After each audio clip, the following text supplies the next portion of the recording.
Hello students, मैं आपका mental faculty host Mohit Singh लेके आया हूँ आपके लिए कुछ नए topics related to chemical bonding. Last की कुछ क्लासेस में हम लोग पढ़ चुके हैं लुईस की थ्योरी, उसके अलावा हम पढ़ चुके हैं लुईस एसिड बेस का कंसेप्ट।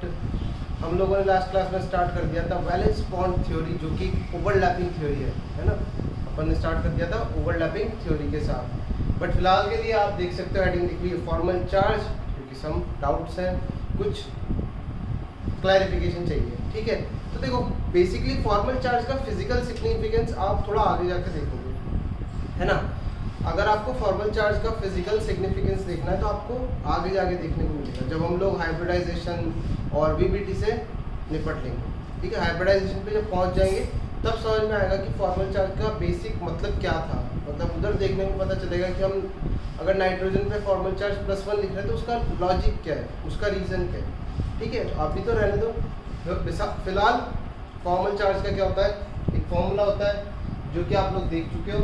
ठीक, तो फॉर्मल चार्ज का फॉर्मूला होता है हमारे पास क्या, फॉर्मल चार्ज इक्वल्स टू क्या होता है भाई, यहाँ पर होते हैं वैलेंस शेल के इलेक्ट्रॉन्स माइनस, है ना, वैलेंस शेल के इलेक्ट्रॉन्स माइनस 2 इंटू क्या lone pair, -2 into lone pair और minus number of covalent bonds. ठीक है, वैसे बात कोवेलेंट के लिए होगी तो हम लोग लिख सकते हैं माइनस नंबर ऑफ बॉन्ड्स। इसमें कोवेलेंट और कोऑर्डिनेट दोनों आ जाते हैं। जैसे कि बात करते हैं हम लोग ओजोन के लिए, किसके लिए, ओजोन के लिए। ओजोन का स्ट्रक्चर होता है कुछ इस तरीके का।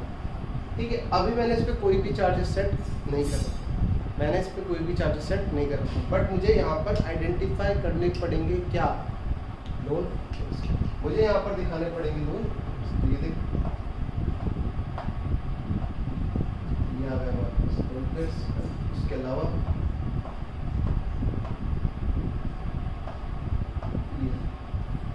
सही, चलो देखते हैं फॉर्मल चार्ज का फॉर्मूला अप्लाई करते हैं तो निकालते हैं। तो यहाँ पर 3 एटम्स हैं तो तीनों की मार्किंग अलग अलग कर देते हैं। तीनों के लिए हम लोग देख लेते हैं, this is your first atom, this is your second atom and this is your third atom. तो हम निकालते हैं क्या, हम निकालते हैं फॉर्मल चार्ज ऑन O1। पहले एटम पे फॉर्मल चार्ज हम लोग निकालते हैं। तो देखो फॉर्मूला क्या है, वैलेंस शेल के इलेक्ट्रॉन्स। ठीक है, वैलेंस शेल के इलेक्ट्रॉन्स, वैलेंस शेल में कितने इलेक्ट्रॉन्स होते हैं ऑक्सीजन के, 1s2 2s2 2p4। तो 2s2 2p4 मतलब 6। कितने हो गए, 6 माइनस 6 माइनस लोन पेयर कितने, 1 2 3, कितने लोन पेयर है, 3 loan pair, 2 into 3 minus bond कितने बना रहा है, 1। ठीक है, पाई अलग से काउंट होगा, अगर पाई होगा तो डबल बॉन्ड होगा तो 2 काउंट होगा, ट्रिपल बॉन्ड होगा तो 3 काउंट होगा, सिंगल बॉन्ड होगा तो 1 काउंट। ठीक, और अगर कोऑर्डिनेट हुआ तो भी 1 काउंट होगा ही होगा। तो माइनस क्या कर देंगे, माइनस कर देंगे यहाँ पर कितने, 1। तो ये होता है 6 6 minus 6 minus 1 that equals to -1 का फॉर्मल चार्ज आ गया। क्या आ गया, -1 का फॉर्मल चार्ज आ गया। ठीक है, अभी इसका मतलब थोड़ा सा समझाता हूँ कि इसका एक्चुअली में थोड़ा मीनिंग क्या है। यहाँ लिख देंगे तो माइनस, यहाँ पर आ चुका है -1 का फॉर्मल चार्ज। सही, चलो अब देखो formal charge on second number of oxygen. Second number of oxygen, भाई वैलेंस शेल में तो ऑक्सीजन के फिक्स से 6 इलेक्ट्रॉन होंगे, चाहे कोई सा भी ऑक्सीजन हो। वैलेंस शेल में तो 6 इलेक्ट्रॉन्स होंगे, तो 6 माइनस माइनस करेंगे कितने नंबर ऑफ लोन पेयर है, 1 लोन पेयर, कितने, 1। तो 2 इंटू कितना हो जाएगा, 1 -2 इंटू 1। और बॉन्ड कितने बना रहा है, 1 2 3, कितने बॉन्ड बना रहा है, 3 बॉन्ड बना रहा है। तो क्या हो जाएगा, माइनस, समझ में आ गया, माइनस का 3। तो this comes out to be 6 minus 5। इसको लिख सकते हैं अपन प्लस का 1। ठीक है, वैसे 1 आएगा बट फिर भी प्लस का 1 लिखेंगे ताकि यहाँ पर आइडेंटिफाई हो जाए प्लस का। सही है, बात समझ में आती है। चलो अब आगे बढ़ते हैं। लास्ट आता है अपने पास formal charge on oxygen number 3। तीसरा ऑक्सीजन पे कितना आएगा, तो तीसरा ऑक्सीजन पे भी भाई 6 माइनस कितने लोन पेयर, 2 लोन पेयर, कितने loan pair, 2 loan pair, 2 into 2। सही, कितने बॉन्ड, 1 पाई 1 सिग्मा, तो कितना हो जाएगा, -2। That comes out to be 6 minus 6 equals to 0। कितने हो गया 0। तो यहाँ पर देखने को मिल रहा है फॉर्मल चार्ज कितना होगा 0। ठीक, अब देखो अगर आपको पता हो ओजोन का फॉर्मूला, अगर मॉलिक्यूल जो फॉर्मूला लिखते हैं हम लोग, ओजोन का फॉर्मूला होता है O, क्या होता है O। क्या इस पे कोई चार्ज दिख रहा है? ओजोन का फॉर्मूला होता है O3। क्या इस पे कोई चार्ज दिख रहा है? नहीं, इस पे कोई चार्ज नहीं दिख रहा है। तो अगर मैं बात करता हूँ इसकी, तो मैं लिख सकता हूँ sum of formal charges of all atoms, sum of formal charges of all atoms equals to, क्या होगा? कोई चार्ज दिख रहा है? नहीं। अब देखो यहाँ +1 -1 0, कितना होगा ओवरऑल 0। क्या बोल सकता हूँ equals to net charge on species generally molecule ही होगा, ठीक है। Equals to net charge on species, ion भी हो सकता है, इसीलिए बोल दिया कि भैया जो भी स्पीशीज होगी उस पर क्या आ जाएगा नेट चार्ज आ जाएगा। एक और एग्जांपल देख लेते हैं इसी से रिलेटेड, फिर आगे बढ़ते हैं हम लोग पीपीटी से। तो इसमें इतना कुछ खास है नहीं, बट स्टिल देख लो। बात करते हैं, लेट्स सपोज करो NH4+, इसको इस तरीके से लिखते हैं, ठीक है। NH4+ ऐसे लिखा जाता है। तो देखो स्ट्रक्चर तो जाए भाड़ में, ये नाइट्रोजन हाइड्रोजन और हाइड्रोजन और निकालते हैं। देखो सारे हाइड्रोजन एक जैसे हैं, तो किसी भी एक हाइड्रोजन पे निकाल लो, सब पे आ जाएगा। नाइट्रोजन की बात करते हैं तो फॉर्मल चार्ज ऑन नाइट्रोजन क्या हो जाएगा? नाइट्रोजन पे फॉर्मल चार्ज देखोगे, फॉर्मल चार्ज ऑन नाइट्रोजन क्या हो जाएगा? वैलेंस शेल में इलेक्ट्रॉन्स होते हैं नाइट्रोजन के कितने? 5। तो होते हैं 5। कोई प्रकार का लोन पेयर किसी तरीके का नहीं, कोई लोन पेयर नहीं है, तो 2 × 0 और कितने बॉन्ड बना रहा है? 1 2 3 4। कितने बॉन्ड बना रहा है? 4। तो माइनस का क्या लिख दूँ? 4। That comes out to be plus, कितना आ गया? +1 आ चुका है। तो यानी कि नाइट्रोजन पे जो फॉर्मल चार्ज है, नाइट्रोजन पे जो फॉर्मल चार्ज है कितना है? प्लस का, कितना है? प्लस का। चलो अच्छा बात कर लेते किसी भी हाइड्रोजन को पकड़ लो, सारे एक जैसे हैं। तो फॉर्मल चार्ज ऑन एक जैसे इन से समझ रहे हो, सारे एक ही बॉन्ड बना रहे हैं, इसीलिए फॉर्मल चार्ज ऑन हाइड्रोजन भाई वैलेंस शेल में हाइड्रोजन के कितना होता है? 1 माइनस कोई लोन पेयर नहीं, तो 2 × 0 माइनस बॉन्ड कितना बना रहा है? 1, तो कितना गया? 0। यानी कि क्या हो गया? न्यूट्रल। क्या हो गया? न्यूट्रल। तो देखो सब पे क्या है? उन पे क्या है? 0 0 0 और 0। तो 0 + 0 + 0 + 0 + 1 कितना आ गया? फॉर्मल चार्ज नेट चार्ज कितना आ गया? +1, जो कि मॉलिक्यूल के ऊपर है भी। NH4 पर एक प्लस का चार्ज होता है। चलो इसका थोड़ा सा मतलब समझाता हूँ क्या कहना चाह रहा था। जैसे देखो इसी एग्जाम्पल को समझते हैं। अगर मैं बात करता हूँ नाइट्रोजन की, तो नाइट्रोजन का कन्फिग्रेशन होता है 1:2 2:2 2p3, याद होना चाहिए है ना। नाइट्रोजन का कन्फिग्रेशन होता है 1:2 2:2 2p3। चलो यहाँ पर अपन क्या करते हैं, यहाँ पर वैलेंस शेल की बात करेंगे। इनर शेल से कोई मतलब नहीं होता, इनर शेल कभी भी बॉन्डिंग में पार्टिसिपेट नहीं करता, हमेशा कौन करता है? Valence shell. तो वैलेंस शेल को देखते हैं, तो ये तो हो गई आपकी 2s और ये हो गई आपकी,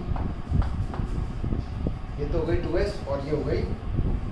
अब समझना बात मेरी, यहाँ है 2 इलेक्ट्रॉन्स, यहाँ पर एक और एक, कितने इलेक्ट्रॉन्स? 3 इलेक्ट्रॉन्स हो गए। अब देखो नाइट्रोजन को कितने बॉन्ड बनाने? नाइट्रोजन को बनाने 4 बॉन्ड। कितने बनाने? 4 बॉन्ड। तो क्या करेगा सी? नाइट्रोजन 4 बॉन्ड कब बना सकता था? अब जुगाड़ देखना। नाइट्रोजन को बनाने हैं 4 बॉन्ड। कैसे बनेंगे 4 बॉन्ड? 4 बॉन्ड बनेंगे आपके किस तरीके से? हमें चाहिए 4 अनपेड इलेक्ट्रॉन। वैसे बेसिकली देखा जाए तो ये किस तरीके से बना होता है? ये बना होता है कुछ इस तरीके से। इसमें 4 हटा दो तो ये होता है कोऑर्डिनेट बॉन्ड। क्या होता है? Coordinate bond. पर मैंने कोऑर्डिनेट बॉन्ड हटा दिया तो यहाँ आ रखा है फॉर्मल चार्ज +1। कोऑर्डिनेट बॉन्ड नहीं भी हटाओगे तब भी +1 ही आएगा। कोऑर्डिनेट बॉन्ड नहीं भी हटाओगे तब भी चार्ज +1 ही आएगा। तो बेसिकली नाइट्रोजन को क्या करना है, 4 बॉन्ड बनाने हैं, तो एक इलेक्ट्रॉन क्या करना पड़ेगा, लूज करना पड़ेगा। एक इलेक्ट्रॉन क्या करना पड़ेगा, लूज करना पड़ेगा। ऐसे समझ सकते हो, या फिर अगला बॉन्ड बनाने के लिए इसको एक क्या बनाना पड़ेगा, बस समझ में आ रही है। इस तरीके से भी समझ सकते हो। नाइट्रोजन 4 बॉन्ड कब बनाएगा, जब उस पर क्या होगा, +1 का चार्ज। आप ऐसा समझ लो, बेसिक से अगर बात करता हूँ तो सिंपल टर्म्स में ये होता है, नाइट्रोजन भैया 4 बॉन्ड कब बनाएगा, जब उस पर +1 का चार्ज होता है। ठीक, नाइट्रोजन के अलावा अगर मैं बात करता हूँ ऑक्सीजन की, ऑक्सीजन सिंगल बॉन्ड कब बनाएगा, जब उस पर -1 का चार्ज होगा। क्यों, अरे ऑक्टेट को भी तो फॉलो करना है, लुईस की थ्योरी भी तो फॉलो करनी है, वरना 8 इलेक्ट्रॉन कैसे करोगे, इसी तरीके से सोचना। ठीक यार, ये होता है एक्स्ट्रा इलेक्ट्रॉन की कहीं गेन हुए या लूज हुए, वो फॉर्मल चार्ज बताता है। यहाँ पर एक इलेक्ट्रॉन लूज करना पड़ा तो हमने बोल दिया +1 का फॉर्मल चार्ज। यहाँ पर हम लोगों ने इलेक्ट्रॉन एक्सेप्ट करा है, इलेक्ट्रॉन पेयर को एक्सेप्ट करा है, तो हमने क्या बोल दिया, -1 का। बात समझ में आ रही है। यहाँ पर हमने एक इलेक्ट्रॉन ऑक्सीजन को एक्सेप्ट करा है, ऑक्सीजन ने एक इलेक्ट्रॉन एक्सेप्ट करा है, तो हमने बोल दिया फॉर्मल चार्ज कितना हो गया। यही होता है फॉर्मल चार्ज का फिजिकल सिग्निफिकेंस भी अगर आपको देखना है तो। अगर फिजिकल सिग्निफिकेंस देखना है तो भाई कौन सा एटम किस तरीके से बिहेव करता है। जैसे नाइट्रोजन है, 4 बॉन्ड बनाने, 1 इलेक्ट्रॉन लूज किया। ऑक्सीजन है, 1 बॉन्ड बना रहा है, 1 इलेक्ट्रॉन लूज करना पड़ेगा। क्यों, क्योंकि तभी उसका ऑक्टेट क्या होगा, कंप्लीट होगा। 1s2 2s2 2p4 क्या होता है, ऑक्सीजन होता है हमारे पास, ऑक्सीजन होता है 1s2 2s2 2p4। ठीक है, एक इलेक्ट्रॉन एक्सेप्ट कर लिया, क्या बना लिया, O-, क्या बना लिया, O-, तो क्या हो जाएगा 1s2 2s2 2p5, 1s2 2s2 2p5 हो जाएगा। अब क्या है सीन, अब क्या सीन है, अभी भी ऑक्टेट कंप्लीट नहीं है, तो O- ने क्या करा, एक सिंगल बॉन्ड बना लिया जहां पर उसने 2 इलेक्ट्रॉन्स की क्या कर ली, शेयरिंग। तो 6 तो पहले से ही थे, कितने थे, 7 तो पहले से ही थे, 2 2 2 और एक खुद का, और एक इलेक्ट्रॉन की क्या कर ली, शेयरिंग कर ली, तो वो भी उसी के हिस्से में आ जाएगी। बेसिकली आपको इस चीज़ को ही देखना है कि भाई फॉर्मल चार्ज का फिजिकल सिग्निफिकेंस बॉन्डिंग से कैसे रिलेटेड है, वो नंबर ऑफ बॉन्ड से रिलेटेड होता है। बेसिकली वो नंबर ऑफ बॉन्ड से।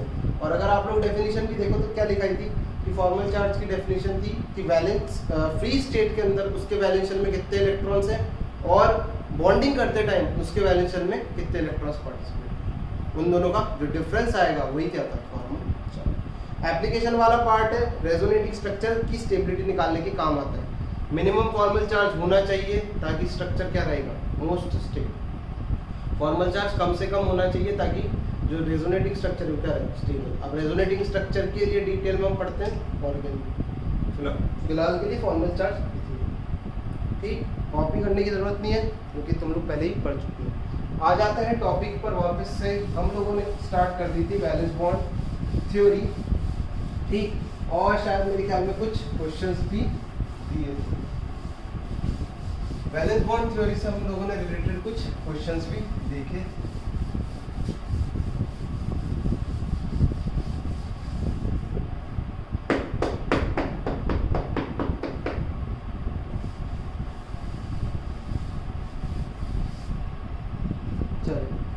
देखते हैं वैलेंस बॉन्ड थ्योरी से रिलेटेड हम लोगों ने कुछ क्वेश्चन देखे थे, तो वो भी अभी कर लेते हैं। तो क्वेश्चन था कुछ इस तरीके से, आप लोगों को बताना था कि कौन सा टाइप का बॉन्ड बनेगा, सिग्मा या पाई, कौन से टाइप का बॉन्ड बनेगा।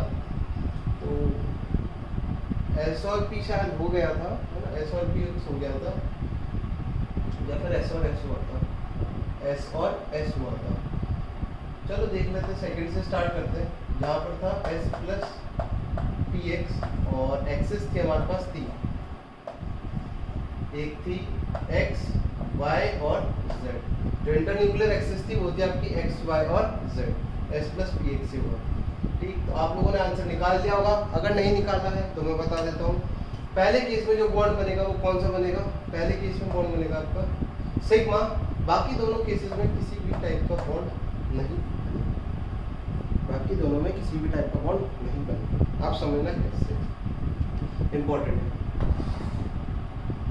S को कर देता हूँ फिक्स, ठीक, S ऑर्बिटल को कर दिया अपन ने फिक्स यहाँ, ठीक। एस तो क्या होता है, नॉन डायरेक्शनल होता है, अपन डिस्कस कर चुके हैं। एस कैसा होता है, नॉन डायरेक्शनल। अब आ रहा है आपके पास कौन, px। कौन सा ऑर्बिटल आ रहा है, px, ये आया px, ठीक।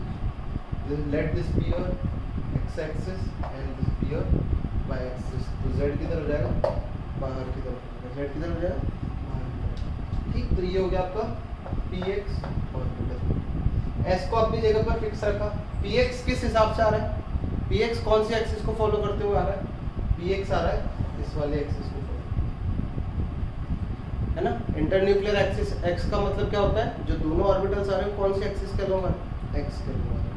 px ऐसा दिखता है, x के अलोंग आया, एक लोब ये रहा, एक लोब ये रहा, दोनों क्या कर जाएंगे, ओवरलैप कर जाएंगे, दोनों क्या कर जाएंगे, ओवरलैप कर जाएंगे। तो यहाँ पर कौन सा बॉन्ड बन जाएगा, बेसिकली यहाँ पर क्या हो जाएगी, ओवरलैपिंग हो जाएगी। तो इसको फोटो को कैसा देख सकते हैं, आगे बना देता हूँ। तो ये हो जाएगा कुछ इस तरीके से, ये हो गई आपकी ओवरलैपिंग, ठीक। ये हो गई ओवरलैपिंग, सही। कौन सा बॉन्ड बनेगा, सिग्मा। दो लोब्स इंटरेक्ट कर रहे हैं तो कौन सा बॉन्ड बनेगा, सिग्मा। चलो अब बात करते हैं किसकी, px की।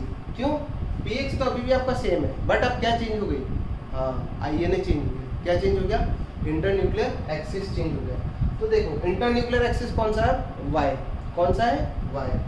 तो px तो आपका कैसा रहेगा, सेम रहेगा, है ना। px तो आपका सेम ही रहेगा। अरे भाई ये भी x एक्सिस है, ये भी कुछ x एक्सिस होगी, x इक्वल्स टू -1, ये भी कुछ x एक्सिस ही होगी, तो ये भी क्या हो गया, x एक्सिस ही। बात तो एक ही, ये भी क्या है आपकी x एक्सिस ही है। चलो अब समझ लो मैंने इसको इधर क्यों बनाया। देखो भाई इसको किसके अप्रोच कराना है, कौन सी एक्सिस के अलावा, y एक्सिस के अलावा। तो ये ऐसे जाएगा, कुछ इस तरीके से जाएगा। फाइनली जब ये इससे टकराएगा तो ये कुछ ऐसा बनेगा, इस तरीके से, कुछ इस तरीके का बन जाएगा। अब समझना यहाँ पर कौन होता है हमारा, बेसिकली बीच में कौन होता है, बेसिकली बीच में कौन होता है हमारा, न्यूक्लियस। कौन होता है, न्यूक्लियस। इलेक्ट्रॉन्स कहाँ पर होते हैं, यहाँ पर और यहाँ पर, मतलब इस एरिया में होते हैं। किधर होते हैं, यहाँ पर इलेक्ट्रॉन्स होते हैं हमारे यहाँ पर। न्यूक्लियस इंटरैक्ट कर रहा है इस इलेक्ट्रॉन से, तो क्या ओवरलैपिंग होगी, क्या इसको ओवरलैपिंग बोली जाएगी, बताओ। नहीं, इसको ओवरलैपिंग नहीं बोलेंगे। देखो ओवरलैपिंग का मतलब क्या है, एक इलेक्ट्रॉन इधर से आए, एक इलेक्ट्रॉन इधर से आए, दोनों कुछ पर्टिकुलर ऑर्बिटल्स में आए और ओवरलैप कर सकते, इसको हम लोग ओवरलैपिंग बोल सकते हैं। ऐसा नहीं है, ऐसा नहीं होना चाहिए कि भैया एक तो आ रहा है न्यूक्लियस और एक आ रहा है, मान लो लेट सपोज करो ऐसा, ये ऑर्बिटल आ रहा है ना, और एक का तुम ला रहे हो न्यूक्लियस, इन दोनों को घुसेड़ दिया, ये ओवरलैपिंग कंसिडर नहीं की। This is not overlapping. Overlapping का मतलब क्या होता है, जब एक कॉमन एरिया बने जहां पर दोनों ऑर्बिटल्स के क्या हो रहे हो, इलेक्ट्रॉन्स शेयर हो रहे हो। एक कॉमन एरिया बने, ठीक है, ओवरलैपिंग एरिया बोलते हैं उसको। एक कॉमन एरिया बने जहां पर दोनों के इलेक्ट्रॉन्स क्या हो रहे हो, शेयर हो रहे हो। और इलेक्ट्रॉन्स शेयर होने के लिए इलेक्ट्रॉन्स को ही आना पड़ेगा, ऐसा नहीं है कि न्यूक्लियस आए, न्यूक्लियस से इलेक्ट्रॉन की sharing. In this case there would be no bond formation. क्यों, इसका न्यूक्लियस इसके लूप से टकरा गया, जो कि हमें मंजूर नहीं। अब यहाँ पर कुछ हो सकते हैं, दिमाग लगा लें ज़्यादा महान, सर ये इतना सा हिस्सा तो आ रहा है, इतना इतना हिस्सा तो आ रहा है, नहीं आ सकता। पहली चीज़ तो यहाँ न्यूक्लियस और यहाँ न्यूक्लियस के बीच में क्या होगा, रिपल्शन भी होगा। दूसरी चीज़, इससे शेयरिंग नहीं हो सकती। शेयरिंग हमेशा सामने सामने होती है। शेयरिंग कैसे होती है, हमेशा आमने सामने होती है, यहाँ पर किसी भी तरीके का बॉन्ड नहीं बनेगा। Same applies for Z axis. अब जेड एक्सिस ऐसे भाई, एक्स तो अभी भी आपका इस तरीके का ही रहेगा, एक्स तो आपका इसी तरीके का रहेगा। जब एक्स आएगा, जब एक्स आएगा वो भी क्या करेगा, न्यूक्लियस, उसका भी क्या टकरा जाएगा, पहले न्यूक्लियस टकरा जाएगा। और अगर न्यूक्लियस टकरा गया तो ऑब्वियसली वापस से ओवरलैपिंग। तो इसीलिए इन दोनों केसेस में आपको जो बॉन्ड है वो बनेगा ही। रीजन, न्यूक्लियस टकरा रहा है, जबकि लोब्स टकरानी चाहिए। क्या टकरानी चाहिए, लोब्स टकरानी चाहिए। ये तो नोड होता है, ये तो नोड होता है, यहाँ तो इलेक्ट्रॉन होता ही नहीं है। हमें तो ऐसा रीजन टकराना है जिसमें इलेक्ट्रॉन होता हो, यानी कि लोब्स की ओवरलैपिंग करानी। क्या करानी, लोब्स की ओवरलैपिंग। ठीक, तो जहाँ तक ये था आपका सेकंड क्वेश्चन। बात करते हैं थर्ड क्वेश्चन की। इसको तो हटा दो यहाँ से। बात करते हैं थर्ड क्वेश्चन की। तो थर्ड क्वेश्चन हमारे पास था px प्लस px और एक्सिस थी आपके पास अगेन x, y और z, यही तीनों। ठीक, px प्लस px और x y z। चलो समझते हैं, वापस से बनाना है।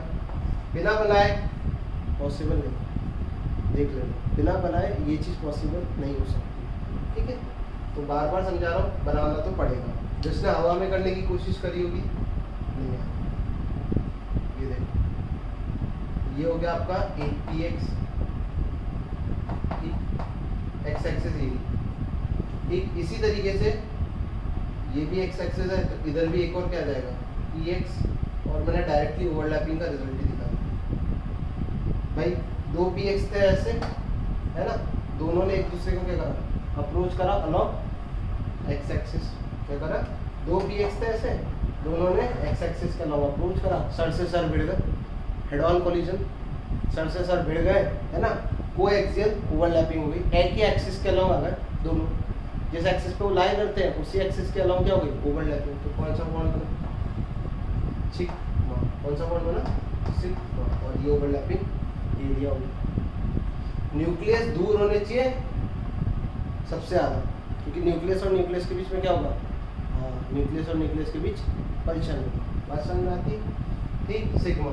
अब आता है वाई के अलॉन्ग, तो वो इसी फोटो में देखो कैसे करेंगे। वाई के अलॉन्ग, ये वाई एक्सिस है आपकी, वापस से भाई एक्स तो कहीं पे भी बना सकते हो, तो ये बना दिया मैंने px। आधों को समझ में आ गया होगा। इस बार किस टाइप की ओवरलैपिंग होने वाली है, इस बार कैसी ओवरलैपिंग होगी, देखो ये दोनों एक दूसरे को इस तरीके से अप्रोच करेंगे, y एक्सिस के अलॉन्ग अप्रोच करेगा, तो इसको फिक्स कर दो, ये बंदा पहुंचेगा, कितने लोग टकराएंगे एक दूसरे से, 1 2 3 4, कितने लोग टकराएंगे, 1 2 3 4, तो कौन सा बॉन्ड बन जाएगा, इस तरीके से पाई बॉन्ड। कौन सा बॉन्ड बन जाएगा, पाई बॉन्ड। तो यहाँ कौन सा बॉन्ड आ जाएगा आपका, यहाँ आ जाएगा आपका पाई बॉन्ड। ठीक, अब लास्ट बचता है z एक्सिस। तो z एक्सिस है कुछ ऐसी, बट x तो हमेशा ऐसा ही बनेगा, x तो अभी भी ऐसा ही बनेगा। फिर टकरा दो, फिर ऐसे टकरा दो, क्या होगा, समझ में आ गया होगा। अगेन चलो, तो ये समझ में आ गया कैसे किया। नहीं समझ में आया वीडियो को वापस से रिवाइंड करो, आ जाएगा बेसिक है। चौथे पर चलते हैं। मान लो py प्लस py है, अब बिना बनाए ही आंसर देना है इसका। क्या आंसर आएगा, x y और z, क्या आंसर आएगा बिना बनाए, आपको बताना है डायरेक्टली। इस वाले से कुछ कंक्लूजन निकालना है, इस वाले केस से कुछ कंक्लूजन निकालना है। आ गया होगा, मैं बताऊं, देखो यहाँ पर जब px और px x एक्सिस के अलॉन्ग आए थे, देखो px लाई करता है किस पे, x एक्सिस पे, जो px से वो लाई करता है किस पे, x एक्सिस पे। आपने बुलाया भी उन दोनों को किस पे, x एक्सिस पे, तो कौन सा बॉन्ड बना, सिग्मा।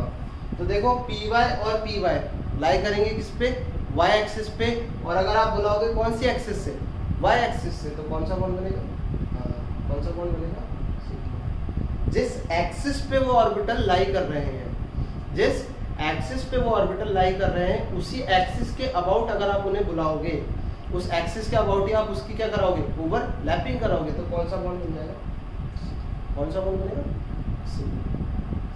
ठीक। और x और z के केस में सोचना ही नहीं है, पाई और सही, ठीक है। तो इसको कॉपी कर लो, क्योंकि अपन इसको साफ करेंगे। तो ये py और py वाला केस लिख लेना, ठीक। अब इसके बाद अपन बात करते हैं डेल्टा बॉन्ड की, और पाई भी किस तरीके से बनते हैं, और भी पाई बनते हैं इसके अलावा। तो देखते हैं अभी अपन, तो px प्लस px हो गया और py प्लस py हो गया। pz प्लस pz में क्या हो जाएगा, z एक्सिस के अलॉन्ग सिग्मा बन जाएगा, किसके अलॉन्ग, z एक्सिस के अलॉन्ग सिग्मा। तो कॉपी कर लो ये इतना सा पोर्शन, आंसर देख लो, और हम लोग बढ़ते हैं आगे डेल्टा बॉन्ड की तरफ। किसकी तरफ, डेल्टा बॉन्ड। कॉपी कर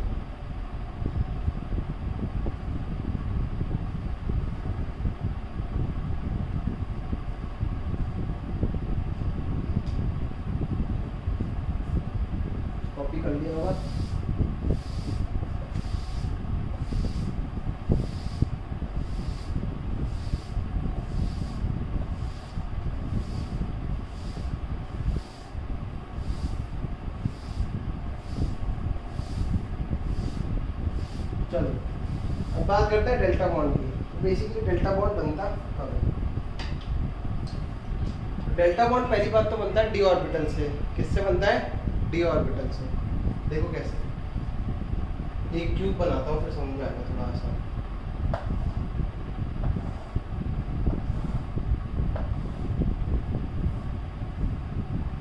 इस तरीके से एक क्यूब बना लिया। अब अपन ने लिखा था कि डेल्टा बॉन्ड कब बनेगा? जब 4 और 4 ऑर्बिटल्स क्या करेंगे? ओवरलैप करेंगे। टोटल 8 ऑर्बिटल्स होने चाहिए ओवरलैपिंग के टाइम, है ना? तो 8 ऑर्बिटल्स अगर तुम्हें चाहिए, है ना, 8 ऑर्बिटल्स अगर तुम्हें चाहिए तो 8 के लिए यार पहली चीज तो ये है कि डी ऑर्बिटल ही काम में आ सकते हैं। 8 के लिए आपको कौन सा ऑर्बिटल चाहिए? डी। क्यों? अगर पी लोगे तो पी होता है डम्बल, पी होता है डम्बल। तो पी के अंदर लोब्स कितने होते हैं? 2। मैक्स टू मैक्स 2 लोब्स दोनों ओवरलैप करके कौन सा बॉन्ड बनाते हैं? Pi bond. बात करता हूँ अगर मैं डी की, तो डी में क्या होता है? हाँ, डबल डम्बल। क्या होता है? डबल डम्बल होता है। डबल डम्बल होने की वजह से 4 लोब्स इधर से, 4 लोब्स इधर से, दोनों क्या करेंगे? ओवरलैप करेंगे और कौन सा बॉन्ड बनाएंगे? डेल्टा। कौन सा बॉन्ड बनाएंगे? Delta bond. तो समझना, अपन कुछ एक्सिस वैक्सिस डिफाइन कर लेते हैं यहाँ पर इस तरीके से, ठीक है? कोई सी अगर आप एक्सिस ले लो, सपोज करो अपन ले लेते हैं, इसको ले लेते हैं again, this is your Y axis, this is your X axis, ठीक? और यहाँ पर भी वही सीन हो जाएगा, this is your X axis and this is your Y axis. और जेड एक्सिस कौन सी हो जाएगी फिर? ये बीच वाली। कौन सी हो जाएगी? बीच वाली एक्सिस जो है, इन दोनों को जो कनेक्ट कर रही है, this is your Z axis. सही, ठीक है? अब समझना, अपन बनाते हैं D X Y plus D X. कोई सा भी ले सकते थे बट मैं फिलहाल एक्स वाई के हिसाब से ले रहा हूँ। तो डी एक्स वाई कैसा दिखेगा? हाँ, कैसा होता है? एक्स वाई पिन पे लाई करता है और बीच में लाई करता है। कहाँ लाई करता है? बीच में लाई करता है। बीच में मतलब इन बिटवीन एक्सिस, क्या बोल सकते हो? नॉन एक्सियल जो होती है। और इधर भी डी एक्स वाई कुछ इस तरीके से ही बन जाएगा।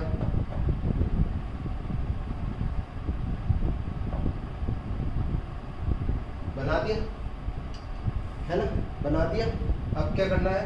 अब इनको अप्रोच कराना है कौन से एक्सिस के अलॉन्ग? दोनों को जेड एक्सिस के अलॉन्ग। क्या कराना है? जेड एक्सिस के अलॉन्ग अप्रोच कराना है। तो क्या होगा सीन? ये लोग इससे, ये लोग इससे, ये वाला लोग इससे और ये वाला लोग कुछ इस तरीके से बनेगा। देखो इस तरीके से समझ सकते हैं। ये ले लिया मैंने एक डी एक्स वाई, है ना? और यहाँ पर सेम मैंने ले लिया एक और डी एक्स वाई। देख रहे इस तरीके से, ये डी एक्स वाई, ये डी एक्स वाई। अब क्या करा दिया? दोनों को अप्रोच करा दिया। इस तरीके से अप्रोच करा दिया। मैंने क्या बनाया? एक क्यूब पे बनाया, मतलब क्यूब क्या? दीवार मान लो घर की। दोनों दीवारों पे ऐसे बना दिया डी एक्स वाई, ठीक? इन बिटवीन एक्सेस होता है, तो ऐसे बना, तो आप समझ गए होंगे मैं क्या कहना चाह रहा हूँ, ठीक है? ऐसे बना लिया और अप्रोच करा दिया, तो क्या बन जाएगा? Delta bond. क्यों? 8 लोब्स, टोटल 8 लोब्स की क्या होने वाली है? ओवरलैपिंग होने वाली है। अब देखो dxy और dxy को कौन से एक्सिस के अलॉन्ग अप्रोच कराया हमने? डेल्टा बॉन्ड बना। अगर dxy और dxy की बात करता हूँ तो कौन सी एक्सिस के अलॉन्ग अप्रोच कराने पर डेल्टा बॉन्ड बना? हाँ, आइए नहीं क्या थी? z थी, तब क्या बना? डेल्टा। सही, यानी कि जो एक्सिस नहीं दिख रही है, जो एक्सिस नहीं दिख रही है उसके अलॉन्ग अप्रोच करा दिया। यहाँ पर मुझे xy दिख रहा है, मुझे z नहीं दिख रहा है, तो अगर इंटरन्यूक्लियर एक्सिस क्या होगी? z होगी, तो क्या बन जाएगा? डेल्टा। इसी तरीके से dyz और dyz, अगर मान लो मुझे क्या बनाना है? इंटरन्यूक्लियर एक्सिस क्या रखूं ताकि कौन सा बॉन्ड बने? डेल्टा। कौन सी एक्सिस रखूं कि बॉन्ड कौन सा बने? डेल्टा। तो y और z दिख रहा है, जो नहीं दिख रहा है वही क्या हो जाएगी? एक्सिस। बेसिकली इस प्लेन के परपेंडिकुलर वाली एक्सिस चाहिए, इस प्लेन के परपेंडिकुलर वाली एक्सिस चाहिए। तो y z के परपेंडिकुलर कौन सी एक्सिस होती है? x। आंसर क्या हो जाएगा? तो आपको सिर्फ वही कॉपी करना है, यहाँ पर कौन सा बॉन्ड बन जाएगा? Basically delta. कौन सा बॉन्ड बन जाएगा? डेल्टा। ठीक, यहाँ पर आई ने एक्स रखी, तो प्लेन के परपेंडिकुलर वाली अगर एक्सिस होगी तो कौन सा बॉन्ड बनेगा? डेल्टा। रटना नहीं है, ठीक है, रट के कोई फायदा नहीं है, इसको याद नहीं रखना है, बस ये थोड़ा सा इन्फॉर्मेशन के लिए, रटना नहीं। ठीक, चलो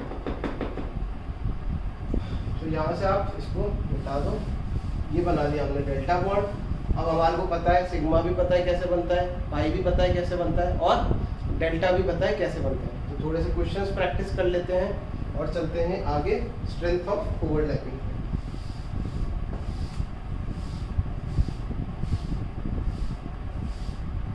चलो देखो क्वेश्चन नंबर 4, 5 से स्टार्ट करते हैं हम लोग, 5th से। तो 5th क्या है हमारे पास?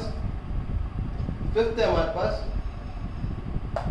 px plus dxy along x axis, along y axis, along x axis, along y axis and along z axis।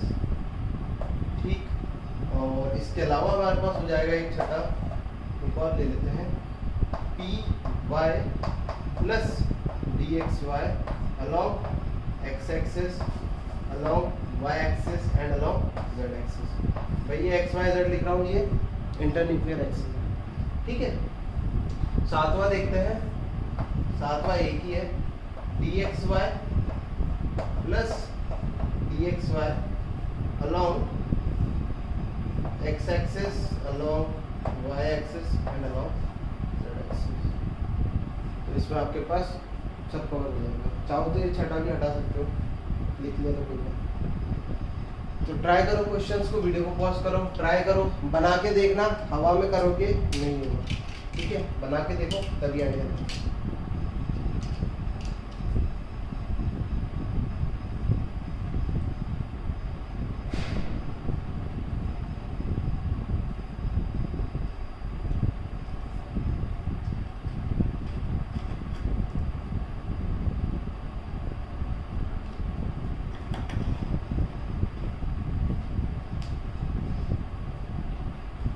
चलो ट्राई कर लिए होंगे, तो एक पहला वाला बना के दिखा देता हूँ, बाकी आप लोग देखो क्या क्या करना है और कैसे कैसे। तो dxy x axis y axis, तो dxy बना लेते हैं पहले, मार्कर कलर को यूज कर लेते हैं। dxy हो जाएगा आपको कुछ इस तरीके है ना, dxy हो गया ऐसा। और px कैसे हो जाएगा आपका? px हो जाएगा ऐसा, px हो जाएगा आपका इस तरीके का, है ना। चलो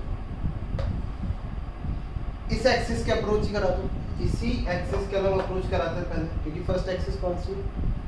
एक्स एक्सिस। फर्स्ट एक्सिस कौन सी? एक्स एक्सिस है, तो इसी के साथ अप्रोच करो। ये अपना सर लेके जा रहा है, यहाँ पर क्या है? न्यूक्लियस। यहाँ पर क्या है? न्यूक्लियस। ये इससे टकराया, क्या ओवरलैपिंग होगी? क्या कहीं पर इलेक्ट्रॉन्स की शेयरिंग होगी? नहीं।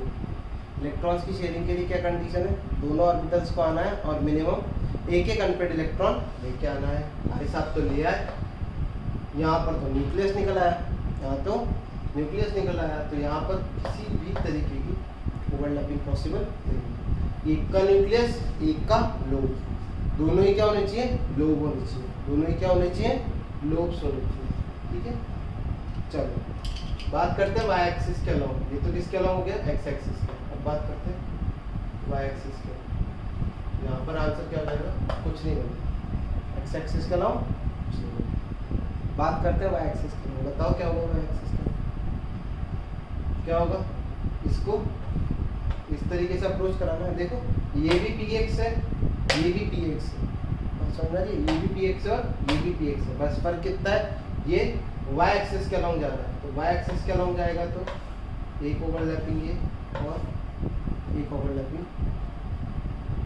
बात समझना जी, ये दोनों ओवरलैपिंग हो गई है ना। तो कौन सा बॉन्ड बन रहा है? 1 2 3 4, टोटल कितने लोब्स? 4 लोब्स। तो कितना, कौन सा बॉन्ड? कौन सा बॉन्ड बन जाएगा? z एक्सिस के अलॉन्ग, ये था x के अलॉन्ग, ये था y के अलॉन्ग। अब बात करते हैं z एक्सिस के अलॉन्ग। देखो z एक्सिस के अलॉन्ग भी क्या है, न्यूक्लियस से न्यूक्लियस टकरा जाएगा, ऐसा आएगा z एक्सिस के अलॉन्ग, कुछ इस तरीके से, बेसिकली कुछ इस तरीके से आएगा। z एक्सिस के अलॉन्ग कैसा आएगा, ऐसा।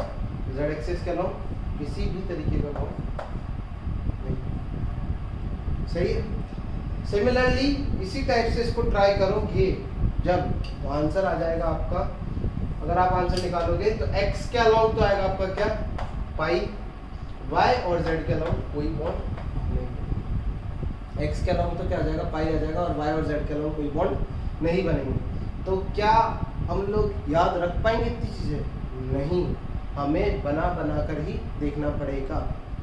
एक ऑर्बिटल को करो फिक्स, जैसे मैंने यहाँ करा dxy को फिक्स कर दिया, और बाकी जो दूसरी ऑर्बिटल है उसको अप्रोच कराओ अलग अलग एक्सिस के अलॉन्ग, बाकी जो दूसरी ऑर्बिटल है उसको अप्रोच कराओ अलग अलग एक्सिस के अलॉन्ग, तो अपने आप आंसर समझ में आ जाएगा।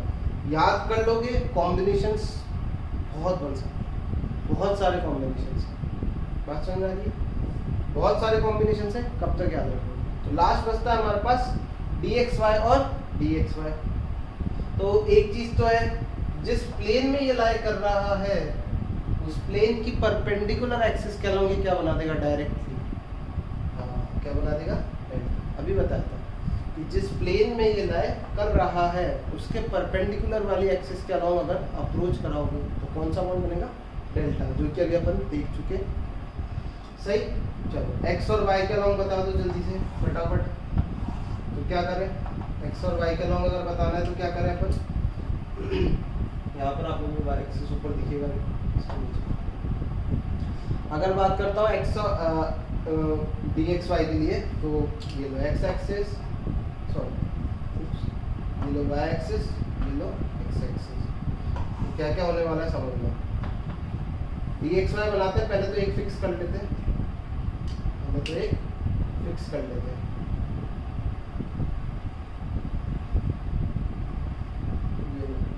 ये आ गया आपका dxy, जो फिक्स कर दिया आपने, ठीक। एक dxy अपन इधर भी बना देते हैं, ऐसा क्यों कर रहा हूँ अभी समझो, ठीक। और एक और dxy हम लोग इधर भी बना देते हैं, बना दिया, चलो अब समझ लो, this is your y axis, इस एक्सिस के अलॉन्ग अप्रोच कराना है एक बार, और एक बार इस एक्सिस के अलॉन्ग अप्रोच कराना है, सही है। जब इस एक्सिस के अलॉन्ग अप्रोच करा है, कौन सी, y एक्सिस के अलॉन्ग, किस एक्सिस के अलॉन्ग, y एक्सिस के अलॉन्ग, तो कितने लूप्स की ओवरलैपिंग हो रही है, 1 2, इस तरीके से होता है जैसे, चलो अभी साई की बात नहीं करते हैं, ठीक है, साई फंक्शन की बात नहीं करता हूँ, अदरवाइज यहाँ होता है वेव फंक्शन के हिसाब से प्लस प्लस माइनस माइनस, इस तरीके से ओवरलैपिंग होती है, ठीक। तो इसको अभी रहने दो, दिमाग बहुत लगाना ज़्यादा। तो कितने लूप्स हुए, 1 2 3 4, कौन सा बॉन्ड, पाई, कौन सा बॉन्ड हो गया, पाई बॉन्ड। चलो इसकी बात कर लो फाइनली, इसमें भी क्या हो रहा है, 1 2 3 4, कौन सा बॉन्ड, कैसे पता, 4 लूप्स पर कौन सा बॉन्ड बनता है, 4 लूप्स के इंटरेक्शन पर पाई बॉन्ड बनता है, 2 लूप्स पर सिग्मा और 8 लूप्स पर डेल्टा। तो ये होते हैं कुछ types of bond depending upon internuclear axis. Internuclear axis के बेसिस पर आप बता सकते हो कि भैया कौन से टाइप का बॉन्ड बनेगा जब कोई पर्टिकुलर 2 टाइप के ऑर्बिटल्स एक दूसरे को अप्रोच कर रहे हो। ज़रूरी नहीं है कोई बॉन्ड बने, ऐसा हो सकता है बॉन्ड ना बन रहा हो, ऐसा भी हो सकता है सिग्मा बन जाए, पाई बन जाए, फिर डेल्टा। बात समझ में आ गई होगी।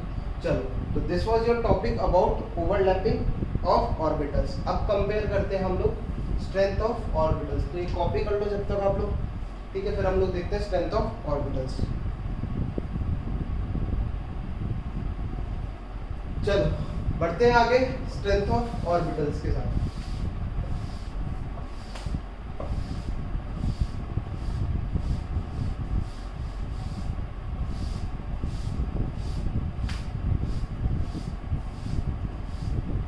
Sorry strength of orbital, strength of overlapping, sorry.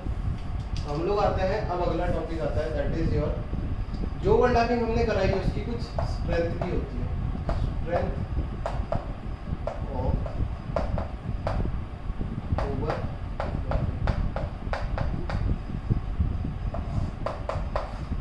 Overlapping की स्ट्रेंथ के लिए कुछ पॉइंट्स हैं जिनको हमें पढ़ना है रैंक वाइज, ठीक है। जो रैंक दे रहा हूँ आपको उसी रैंक से पढ़ना है, मतलब उसी ऑर्डर से चलाना है कि पहला पॉइंट है तो पहला पॉइंट फर्स्ट कंसीडर करना है, then second, then third, then fourth.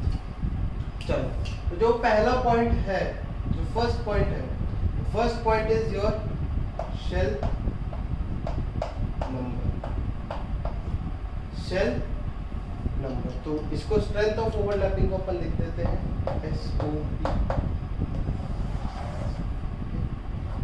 Strength of overlapping को SOP लिख देते हैं। तो शेल नंबर की बात करते हैं, तो शेल नंबर के हिसाब से क्या होता है scene, SOP that is your strength of overlapping.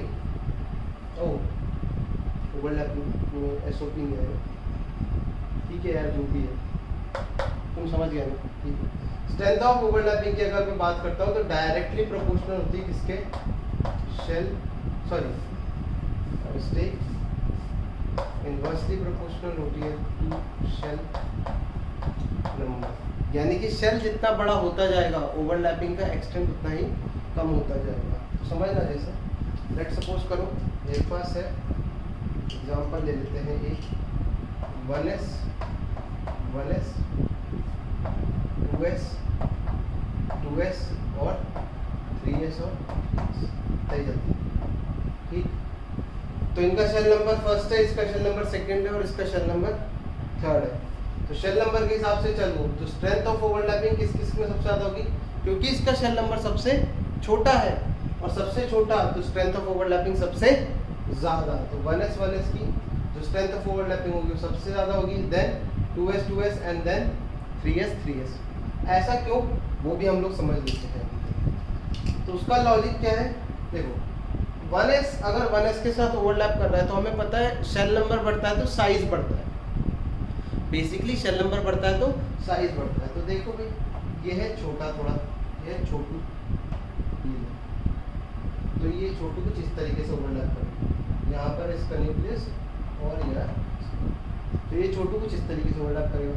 बात करते हैं 3s और 3s की, ऑब्वियसली शेल नंबर बड़ा है तो साइज भी क्या होगा, साइज भी क्या होगा, बड़ा। समझना, अगर मैं बात करता हूँ छोटू के हिसाब से, तो जो ये डिस्टेंस है, ठीक है, ये वाला नहीं, सॉरी, यहाँ पर जो इलेक्ट्रॉन शेयर हो रहे हैं इस वाले डिस्टेंस की बात करते हैं, हम बात करते हैं इस डिस्टेंस। तो यहाँ पर ही तो क्या है हमारा, this is your overlapping area and this is your overlapping area, है ना। अगर बात करता हूँ डिस्टेंस की, अगर ये R2 है और अगर ये R1 है तो क्या सीन होगा, R2 और R1 में कौन बड़ा होगा, साफ दिख रहा है कौन बड़ा होगा, हाँ R1 बड़ा नहीं होगा, R2 बड़ा होगा किससे, R1 से। R2 क्या होगा, बड़ा होगा किससे, R1 से। R2 बड़ा है R1 से, दो मैग्नेट्स हैं, दूर रख दो, फोर्स ऑफ अट्रैक्शन कम हो जाएगा, है ना, दूर से एक दूसरे को अट्रैक्ट नहीं कर पाते। तो सेम फंडा यहाँ चलता है, जो फोर्स ऑफ अट्रैक्शन होता है that is inversely proportional to R²। अगर आपको F का फॉर्मूला देखना है, ठीक है, अगर अट्रैक्शन रिपल्शन की बात करते हैं तो this comes out to be K/Q1, F equals को आता है K/Q1 Q2 बाय R², और R जो होता है that is your distance between these species, plus और माइनस या फिर माइनस और माइनस या फिर प्लस और प्लस के बीच का जो भी डिस्टेंस होगा दैट इज योर R। तो F जो है वो इनवर्सली प्रोपोर्शनल टू R²। तो यानी कि डिस्टेंस बढ़ेगा तो फोर्स ऑफ अट्रैक्शन क्या होता जाएगा, कम होता जाएगा।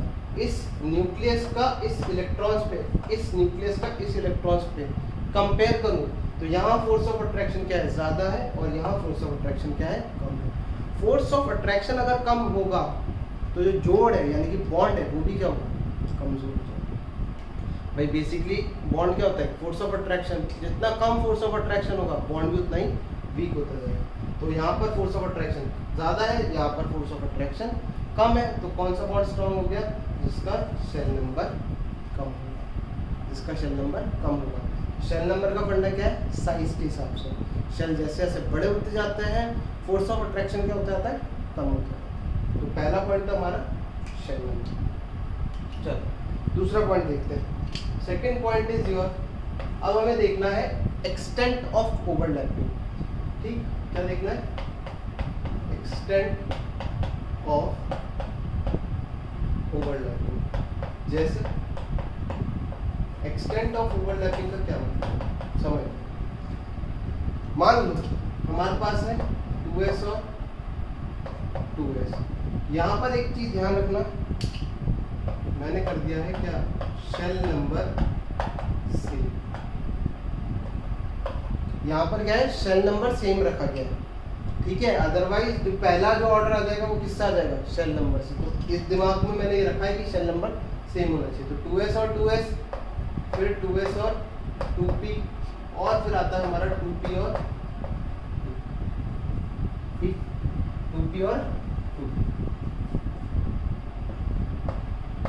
तो अब अगर हम ऑर्डर की बात करते हैं तो लिखा है extent of overlapping. Extent of overlapping का मतलब जितना ज्यादा ओवरलैपिंग का क्या होगा? एरिया होगा। क्या होगा? जितना ज्यादा ओवरलैपिंग का एरिया होगा उतना ही ज्यादा क्या होता जाएगा? बॉन्ड स्ट्रॉन्ग होता है। क्या होता जाएगा? Bond strong. बना के देख लेते हैं। तो देखो 2s और 2s कैसे दिखते हैं, देखो बताइए। कुछ इस तरीके से 2s और 2p कैसा दिखेगा?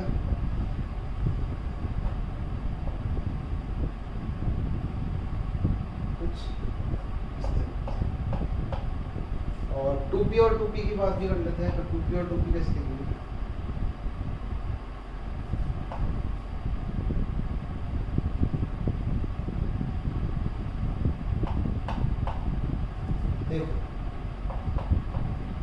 हमें पता है जो हमारा 2p होता है वो लंबा होता है, तो खिंचा हुआ होता है।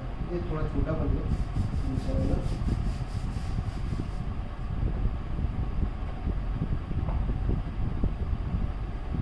इस तरीके से होता है। जो हमारा 2p है ना, और 2s है, तो क्या फर्क है? 2s थोड़ा फुटबॉल जैसा, मतलब देखा जाए तो बल्कि है ना। 2s कैसा है? बल्कि टाइप का है। जबकि 2p हमारा कैसा होता है? 2p हमारा होता है एलोंगेटेड। 2p क्या होता है? एलोंगेटेड होता है, खींचा हुआ सा। ठीक है, अब समझ लो। यहाँ पर सबसे पहला पॉइंट जो आता है कि इन दोनों के न्यूक्लियस में जो डिस्टेंस है वो क्या होगा? ज़्यादा होगा। जो ये न्यूक्लियस है इन दोनों के बीच में जो डिस्टेंस है वो बहुत ज़्यादा होगा as compare to this, as compare to this, है ना। अगर मैं बात करता हूँ डिस्टेंस, इंटर न्यूक्लियर डिस्टेंस, किसकी बात करता हूँ? इंटर न्यूक्लियर डिस्टेंस की, तो किसके केस में सबसे ज़्यादा होगा? इसके केस में सबसे ज़्यादा होगा, फिर इसमें थोड़ा कम, और फिर इसमें सबसे कम। अब अगर न्यूक्लियस और न्यूक्लियस के बीच का डिस्टेंस क्या हो रहा है? कम हो रहा है, यानी कि प्लस चार्ज और प्लस चार्ज एक दूसरे के क्या आ रहे हैं? पास आ रहे हैं। तो कौन सा फोर्स बढ़ेगा? अट्रैक्शन या रिपल्शन? कौन सा फोर्स बढ़ेगा? अट्रैक्शन या रिपल्शन? हाँ, कौन सा बढ़ेगा? रिपल्शन। कौन सा फोर्स बढ़ जाएगा? रिपल्शन का फोर्स क्या होगा? बढ़ेगा। स्टेबिलिटी क्या होगा? स्टेबिलिटी कम होगी। स्टेबिलिटी कम होगी तो बॉन्ड स्ट्रेंथ भी, या फिर एक्सटेंट ऑफ जो ओवरलैपिंग की स्ट्रेंथ है वो भी क्या हो जाएगी? कम। तो हम लोग ये देखते हैं कि 2p के केस में जो एक्सटेंट ऑफ ओवरलैपिंग है, या फिर जो ये एरिया है ओवरलैपिंग एरिया, वो क्या होता है? ज़्यादा होता है as compare to 2s 2p और 2s 2s। तो यहाँ पर जो ऑर्डर आ जाएगा वो क्या आ जाएगा? न्यूक्लियस के बीच में डिस्टेंस भी बहुत ज़्यादा है, न्यूक्लियस के बीच में डिस्टेंस भी बहुत ज़्यादा है, और एक्सटेंट ऑफ ओवरलैपिंग यानी कि ओवरलैपिंग का एरिया भी क्या है। तो this was your second point. चलो थर्ड पॉइंट पे आ जाते हैं। थर्ड आता है हमारे पास पाई। अभी हम लोगों ने देखा था कि हमारे पास पाई बॉन्ड बन रहे थे। तो पाई बॉन्ड कैसे कैसे बन रहे थे? एक तो इस तरीके से, ये रफ आइडिया दे रहा हूँ, ठीक है। एक तो जब आपका एक पी आए और एक और पी आए, तो इसको बोलते हैं पी पाई बॉन्ड। कौन सा बॉन्ड? P pi bond. जब दोनों ही p ऑर्बिटल्स मिलके पाई बॉन्ड बना रहे हो। एक होता है आपके पास क्या, एक होता है हमारे पास क्या देख लेते हैं, एक होता है हमारे पास जब आपका एक p हो और एक d हो, जिस तरीके से ऐसा, और लास्ट होता है हमारे पास एक जब दोनों ही क्या हो d हो। तो अपन तीनों की डिस्कस कर चुके हैं, ऐसा नहीं अपन ने डिस्कस नहीं कर, अपन कर चुके हैं। This is your p pi d पाई या फिर d पाई p पाई कह लो, और ये होता है हमारा d पाई और d पाई। तो बात करते हैं हम इसकी, ठीक है। अब इसकी बात कर लेते हैं कि इनमें कंपेयर करनी है स्ट्रेंथ कि कौन ज्यादा होगा, p पाई d पाई या फिर d पाई d पाई। तो एक बार आप रफ आइडिया ले लो, अपने दिमाग से खेलो और बताओ कौन सा होगा।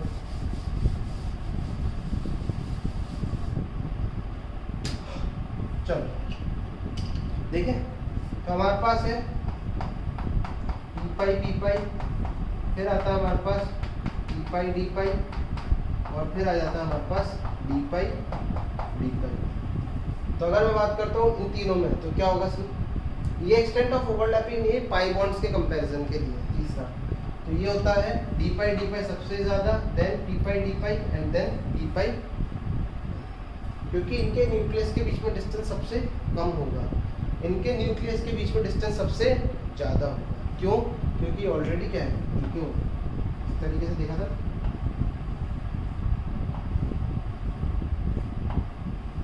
है ना। तो यहाँ पर न्यूक्लियस के बीच में डिस्टेंस क्या होगा, ज़्यादा होगा, है ना। न्यूक्लियस के बीच में डिस्टेंस क्या होगा, ज़्यादा होगा, इसीलिए अपन ने लगाया। बात समझ में आ गई। जबकि p पाई देखा कैसा होगा, ऐसे बिल्कुल नहीं चिपक, ऐसे होगा। यहाँ पर न्यूक्लियस के बीच में डिस्टेंस सबसे कम होगा, तो रिपल्शन ज़्यादा होगा, रिपल्शन ज़्यादा तो स्टेबिलिटी सही। तो ये होता है अपने पास एक और, ठीक। अब बचते हैं हमारे पास 2 पॉइंट्स और बचते हैं, तो इनको हम लोग डिस्कस करेंगे नेक्स्ट लेक्चर में। तब तक के लिए इसको पढ़ो अच्छे से और क्वेश्चंस करेंगे और वीबीटी का एंडिंग हो जाएगा हमारे नेक्स्ट लेक्चर में। कोई भी डाउट हो आप लोग पूछ सकते हो बेझिझक, ठीक। तब तक के लिए